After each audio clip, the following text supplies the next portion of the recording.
Sign number 10, model of a subculture. This is the final sign in this exhaustive list of signs that we have discussed, from which everyone can distinguish in 100% of cases the subculture from any other formation. And that is the very model of the subculture.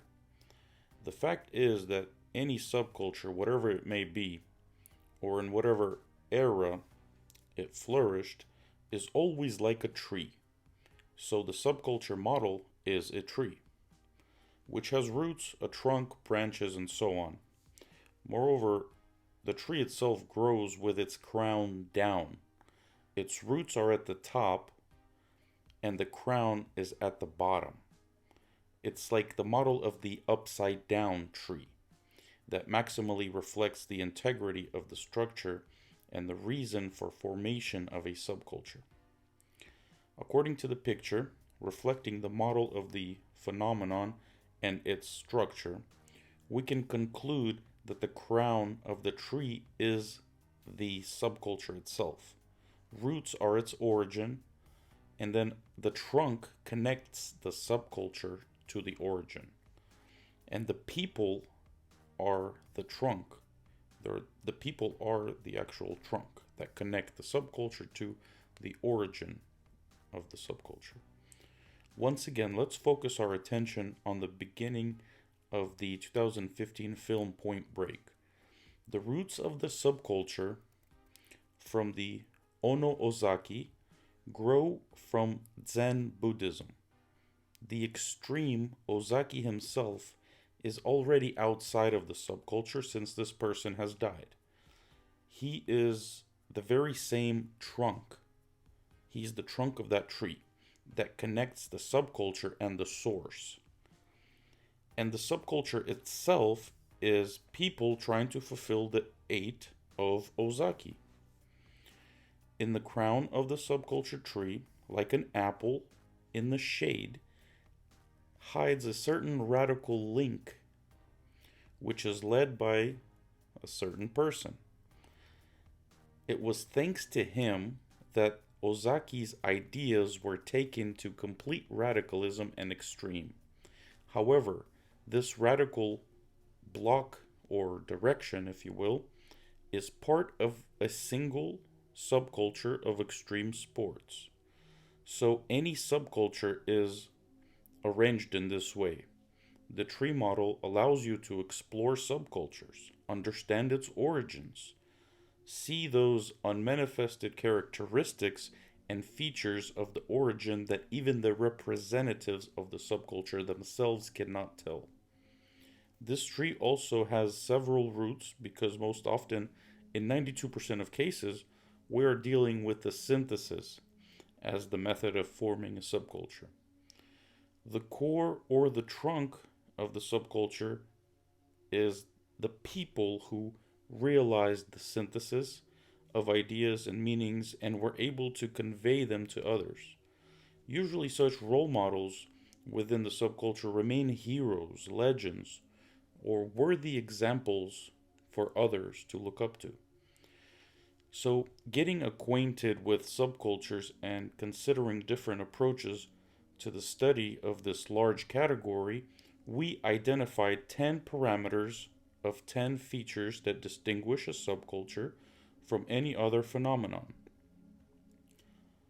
Starting from the central idea around which the subculture forms, spins, and expands, we proceed to the main mechanism for building this system, expressed in the form of an inverted tree model, the roots of which are the origin of the subculture. The trunk is certain people, role models, and heroes that synthesized or who introduced the idea of the subculture, and the crown, what ultimately grew, the subculture itself in all its fullness, dynamics, and diversity, the open parts of it, and the secret, not so visible parts of it. So the 10 signs are: number 1 is the idea or legend. Number 2, lack of priests and the hierarchy of role models. Number 3, there is no selection or recruitment of people.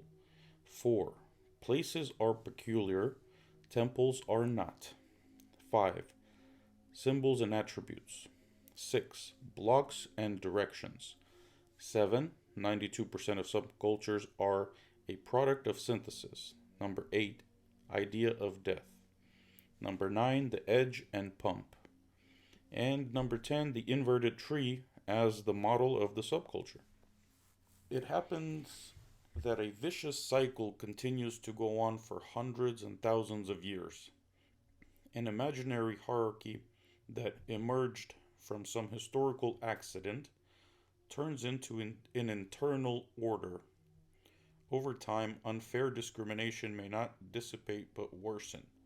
Money is attracted to money, the poor get poorer, only the educated can get more educated, and the ignorant continue to stay ignorant. Losers risk losing again, and those who received a privilege from history are more likely to win. This was written by Yuval Noah Harari. The book, A Brief History of Humanity. And right off the bat, in defiance of the wording reflecting the comprehension of some intangible hierarchy, which most often a person describes as, it's not our fault, it's just life, just how life is. Or some unwritten law that states, that's just how life is. We note that in subcultures there's no place for historical accidents and ritual worship of something that's incomprehensible, the meaning of which is not allowed to be understood by the mortal beings. In subcultures, there are no keepers or servants of the ritual. There's no priests in no form or fashion.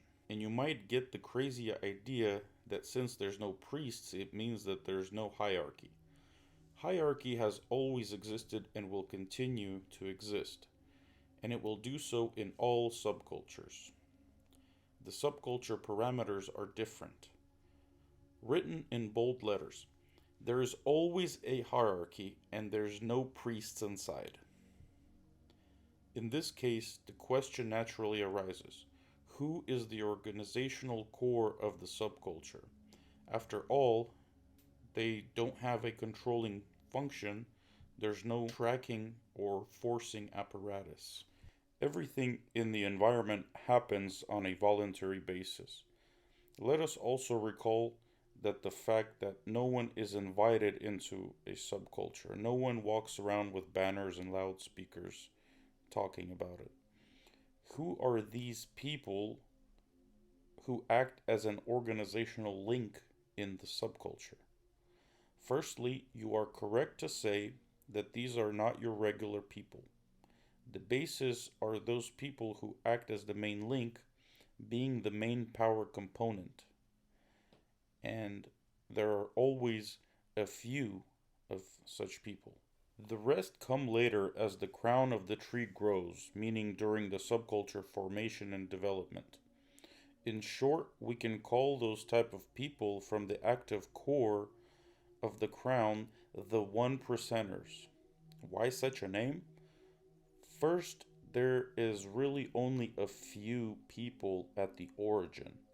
Secondly, this 1% of people are unique, in the way like a seed that contains all the properties and qualities of a subculture.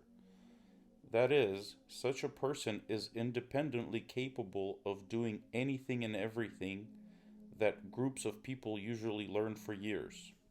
The 1% is a direct model rooted in a deep unity of the European mysticism, and this model will be applied in the context of study of the hierarchy of the subculture. But, like all true and effective models, it can be used in a study of completely different formations, for example, in a business. 1%. If we use the method of comparison and analogy descriptively, the 1% is a one-person army, a professional, a person who in a business enterprise is able to solve any problem. being able to work in any position. He can manage the flow of clients. He can be an analyst in the marketing department, etc., etc. But it's obvious such a person should be the director or boss. Managers of this type are very rare. They carry out management through showing and being the role model by showing their results and achievements, the strength, ability, and skills of solving complex problems.